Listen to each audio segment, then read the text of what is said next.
One of the things we did as a hospital early on was work with our medical staff partners to really simplify the quality equation, if you will. There are so many metrics that all hospitals look at related to quality. We said it all boils down to risk-adjusted mortality. We will continue to focus on all of those other metrics, but the one metric that we can look at to see ultimately how we're doing is really the risk-adjusted mortality. We're always wanting to know how we're doing. We measure as real time as we can. We know what our mortality index is as quickly as it comes out from UHC. We share our data pretty widely so that everyone sees that data, both the good and the bad. If we have an area that we're not performing as well as we'd like to, we get the team around the table and say, what are we going to do about this?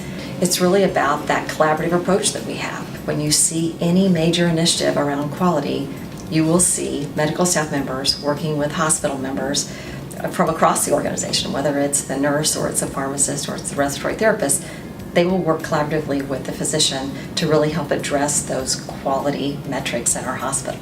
Because from a patient's perspective, they see dozens of people, sometimes hundreds of people, and it takes every one of them to really achieve the outcomes that we're looking for in that patient experience. It's everyone from making sure the environmental service worker is doing their job and keeping the environment clean, to the unbelievable expertise of the physicians, to the care that's provided every day by the nursing staff, to the pharmacist who is providing expertise and knowledge on the med and the med delivery. So it really takes the entire team. There's not one person in our hospital who doesn't have an ability to contribute to our organization. We clearly feel honored to have received the recognition that we have on a national basis, whether it's the U.S. News and World Report, 6 areas being focused in the top 50 hospitals. That's remarkable. But I don't think it's just about the recognition. I think the fact that our outcomes have been so good, that has really led to our ability to make those top 50 lists.